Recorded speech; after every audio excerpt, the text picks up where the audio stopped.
we've done this before. This is unusual, signing one player. So, we were very excited about the initial class of the 24 players that were actually signed, including some other players. And to add one today, a top 50 player in the country, who's not just a great football player, but a great baseball player too, so we can continue the relationship of having kids play two sports, which we definitely are about. I think that it's great for them. It's great for the university, just like John Rice and just like Ely do. So you just usually don't find 325 pounders that do it, and we happen to find one. So um, I'm sure whatever rankings, this is the top 20 class and all the rankings, whatever that means. Most importantly, that we got a great player today. And, it's kind of like the draft, like day one, where there was a first round of just, top players. And we got, we're really excited about our pick. And we obviously need a defensive. And so this fits into the 14 defensive players that we signed, I believe, 10 which are already here, which is huge, so they're already training, they're going to have spring ball, to create immediate competition at those spots. And that's a lot of players, 14, plus some quality walk-ons, and they are all defensive linemen and DBs. So that'll be an awesome for spring, and for our own current players to be motivated to know there's really great players coming in to take their spots. And if we're going to be a national program, that's what we've got to do, create competition that great players are backed up by great players, and they got to play against great players every day in practice. So we're just starting our way to getting there. I think that there were, some people may say, oh, there's only 6 Mississippi players. Well, we're going to recruit Mississippi and sign the best players in Mississippi. And some years it'll be more, some years it'll be less. And this just didn't happen to be a big year. But also, in an initial press conference, told you guys that, if we're going to be a national program, compete to be, a top 10, 15, 20 program, go to big bowl games. Those programs don't just recruit their state. Those programs recruit nationally. You've seen this one all over the place. Kids from Florida, kids from all the way up in the Northeast, Philly, DC. So, that's what we're going to do. And hopefully, I think your year that you perform shows up more in 2 years down the road, not necessarily that season itself. So I think the way that we played, the excitement, the energy around the program helped, but I think that'll pay off even more next year. And, and hopefully you'll see us get more national top players to add to our program, so we become one of those elite programs that we're chasing and that we came here to be. All right, thanks, Coach. Nick, you can start us off. Just talking about being a national program, can you talk us through how you found a kid in New Jersey in the middle of a pandemic? Just kind of what was the process of bringing Taiwan here? Well, he's no secret. I think he got offers by everybody in the country. And so we went down to the wire all the way to today with some big time great programs wearing him out. So Coach Partridge did a great job. Marquise helped him as well. But he obviously great connections up there from Bergen Catholic. I think the last player that we sent out of Bergen Catholic was Brian Cushing. So if he can play anything like Cushing did, we'll be in pretty good shape. Paris, you want to go ahead? Lane, when did you learn from Taiwan that he was coming? When you did, which is very unusual. I usually have a saying, if you're watching and you don't know, you're not getting him. And we had a really good feeling. Partridge, probably 30 minutes before the announcement, said 99%, but he had not told me the actual words, which usually they do, and everyone else that's watching is watching, and you're not going to win. So this was one of those unusual cases, but he's kind of a quiet kid to himself, so every once in a while this happens. Well, that was kind of what we had read and seen, I guess, or what I had read and seen. So when you're watching an announcement like that and you don't know, or are you pacing? Are you sitting? Do you go to the kitchen? I mean, what do you do during that time? Well, I actually couldn't find it on the computer, and I thought it was a little bit later. And so I actually was finishing up yoga and came out of it, and I called Partridge saying, hey, I can't find this thing. He goes, oh, he's already coming. So I guess it was good luck that I didn't actually see it.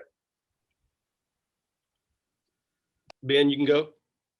Lane, you already kind of touched on this, but the collaborative effort with baseball with two-way guys, you've done it for now over a year. What's that like in the relationship with the baseball staff? Well, it's awesome to have a top, whatever, 5 program. I think we're number 1 in the country before COVID. To have, and it's one thing to have a great baseball program that wins. It's another thing to have one that wins and wins with style, and has a crowd like the way that they do at baseball games that, these kids know about it around the entire country, and they know about the outfield deal, everything. So, the baseball staff was unbelievable in the recruitment, and that's unusual because a lot of times you see, oh, it's a football player, maybe play some baseball, but coach and his assistants did an unbelievable job. And I got on our assistants because I think they did a better job than ours did at times. So it was a group effort, though. We had Zooms with I think one of the Zooms with them, we had like 28 people on it. So a lot of credit to a lot of people. Next is Neil.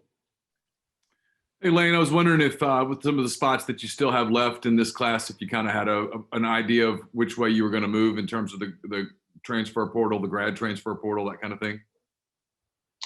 Well, I think you're going to see 2 waves. The initial wave that already happened. We weathered that pretty well ourselves with our own players. And that's right after the season, or right towards the end of the season, where we lost a couple, but for the most part, did not lose, productive players on paper. So I think there'll be another wave after spring, around the country.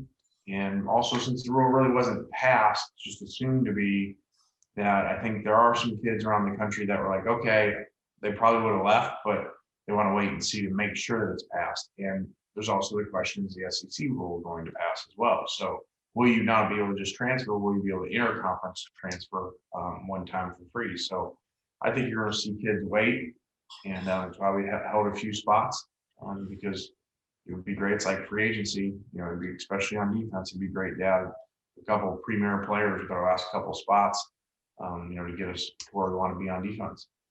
You basically just answered my follow-up question, but I was going to ask, are there specific positions that right now, when you look at your roster, you're like, okay, we're a little deficient there, and you want to address that? We want to, when you're down to, a couple spots, you want to get great players. And so I think I would like them to be defensive players, especially, some defensive line. But we'll see. And we'll take, if there's a great player and we have other guys in that position, we're going to take him because that's what big time programs do. Next is Yancey. Coach, the last month of Tyrone's recruitment, you did not have a defensive line coach in place. How were you able to overcome that? Well, I think Coach Partridge did an amazing job with them. We talk to kids all the time in recruiting, don't pick places because of the position coach. We see that all the time. They pick it because of position coach and they leave, the position coach leaves and they want to transfer. You got to pick a place for the university, someone that even if coaches move, you still want to go to. I think a lot of times they do the head coach too, but Marquise did a great job recruiting him throughout the process with Coach Partridge. And so they did a really good job. And I think this kid was more than who's the D-line coach, because this is a 2-sport athlete with a lot in play. That's a very, very smart, intelligent kid too, that was big on education as well. Thanks, Coach. Yep. Next is John.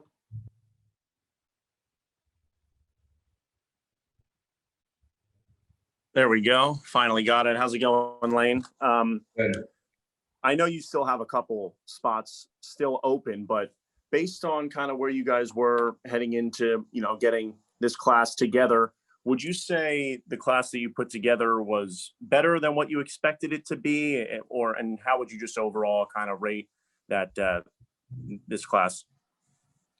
Well, I think it's a lot better than what I would have expected it to be with the circumstances. In normal circumstances, I think it would have been even a better class because I think we have, great game day environment, great fans, which these kids didn't get to come see. We've got great assistant coaches, university, which a lot of them didn't get to see, besides like a virtual tour, and didn't get to meet. So I think we would have had even a better class in normal circumstances, but the circumstances being so crazy of, not being able to go visit them not coming to games. I thought our assistant coaches did an amazing job, to sign a top 20 class without that, because it's easy if you're a top 10 program, that's really where the kids should go, because they don't get a chance to come to other campuses, meet the coaches, so go with the safe bet, go to, your Alabamas, your Clemson's, Ohio State's, whatever it is. So I just think our guys did a great job under extremely hard circumstances. Next is David. Lane, just a follow up to something you were asked previously, but I know he hasn't been here long, but can you tell us a little bit about the role Randall Joyner might have played in the recruitment of Taiwan Malone? Yeah, it was obviously really late. You have to ask Taiwan that more. I know that they did talk. He was on one of the Zooms at the end when we were with him and his family.